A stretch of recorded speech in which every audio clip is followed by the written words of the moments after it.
danger des darknets. Bonjour Rémi Février. Bonjour. Rémi Février, vous êtes ancien officier supérieur de gendarmerie, vous êtes maître de conférences en sciences de gestion du CNAM, Conservatoire national des arts et métiers, équipe sécurité défense.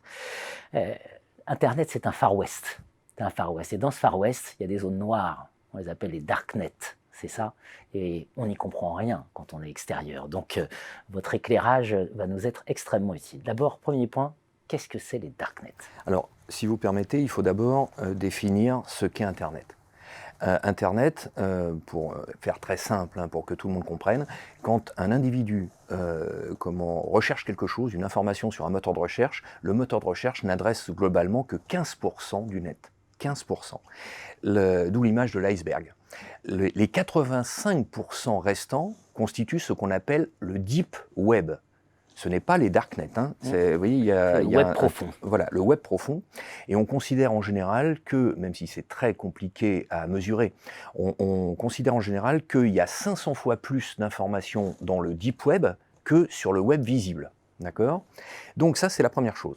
Et au sein de deep web, vous avez ce qu'on appelle, de manière très inadéquate, le darknet. En fait, il n'y a pas un darknet, il y a des darknets.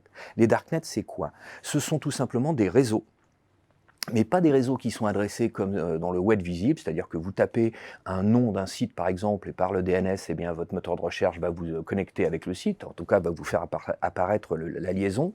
Là, la plupart du temps, ça fonctionne par adresse IP. Donc, c'est la porte ouverte à tout un tas de choses qui sont toutes plus illégales les unes que les autres. Il n'y a pas que de l'illégal, attention. Il y a beaucoup de gens qui vont dans les darknets parce qu'ils ne veulent pas être surveillés, notamment par les États.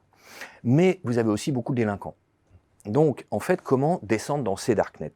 Pour descendre dans ces darknets, vous devez utiliser ce qu'on appelle un VPN, Virtual Private Network. C'est un nom un peu barbare, mais que je vais essayer de vous expliquer en 30 secondes. Un VPN, c'est quoi ? Imaginons une highway américaine, c'est-à-dire 4 voies de circulation de chaque côté. Imaginons que ce soit ça, l'Internet. Eh bien, un VPN, c'est comme si vous privatisiez une des voies de cette highway. Et donc, vous allez crypter vos données qui passent sur cette voie. Et donc, le plus célèbre des VPN qui est gratuit s'appelle Tor, The Onion Router. Pourquoi Onion ? Parce que, tels les pelures d'oignon, ça va passer par 120 proxys, entre 100 et 120 proxys, 120 intermédiaires, 120 serveurs intermédiaires, dans une centaine de pays sur le monde entier. Donc, remonter la trace de l'adresse IP initiale est quasiment impossible. Et donc, vous avez évidemment tout un tas de malfrats, de mafieux, qui ont investi ces darknets. Et dans ces darknets, vous trouvez des choses qui sont très problématiques. Vous avez ce qu'on appelle d'abord des forums. Sur ces forums du darknet, je suis désolé, j'espère ne pas faire peur à nos auditeurs, mais vous pouvez trouver des tueurs à gages. Des tueurs à gages. D'accord ? Ce n'est pas une vue de l'esprit. Vous trouvez évidemment des photos pédophiles. Vous pouvez même trouver des modes d'emploi pour confectionner des bombes. Vous voyez où on en est. Et vous avez également ce qu'on appelle des serveurs bulletproof, donc à l'épreuve des balles. Et évidemment, c'est dans ces serveurs qu'on retrouve ce genre de choses. Le problème, voyez-vous, c'est que ces serveurs, la plupart du temps, se situent géographiquement dans des pays qui sont très peu soucieux de travailler avec la justice, et a fortiori la justice occidentale. Et donc, ça pose un véritable problème. On peut commander des armes, on peut commander de la drogue, c'est un véritable Far West, comme vous le disiez. Mais on peut encore trouver autre chose, on peut aussi créer ses propres virus. Virus au sens informatique du terme.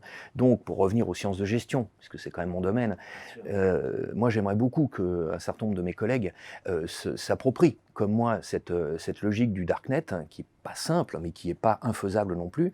Pourquoi ? Parce qu'on peut très bien trouver des informations stratégiques sur des concurrents qui sont revendues au sein des darknets.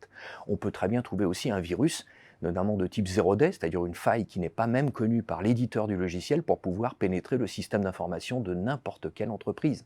Donc, pour travailler dans ce domaine, ça prend du temps. Pourquoi ? Parce que vous imaginez bien que les gens qui sont en permanence dans le darknet, enfin dans les darknets, eh bien, attachent une importance très soutenue à leur anonymat. Et donc, on ne peut pas arriver comme ça en essayant d'avoir des informations, notamment juste dans le cas de la recherche. Il va falloir montrer patte blanche, si j'ose dire. Ça nécessite plusieurs mois durant lesquels on va vous tester pour voir si vous n'êtes pas un membre des forces de sécurité, un membre des forces des services de renseignement ou autres, et voir si on peut vous faire confiance. D'accord? Mais au-delà de tout ce qui est évidemment malhonnête, immoral, vous n'imaginez pas ce que j'ai vu sur ce genre de réseau, c'est véritablement à vomir. Il y a aussi tout un champ de recherche qu'il faut absolument que les sciences de gestion s'approprient. C'est pas simple, comme je vous l'ai dit, mais ça me semble très important au vu du Far West qui se développe de plus en plus et ce dont vous parliez tout à l'heure. On mesure que pour être pertinent, hein, aujourd'hui, voilà, il faut retrousser les manches Exactement. et sortir des méthodes habituelles qu'on enseigne. Exactement. Merci Rémi Février. Merci à vous.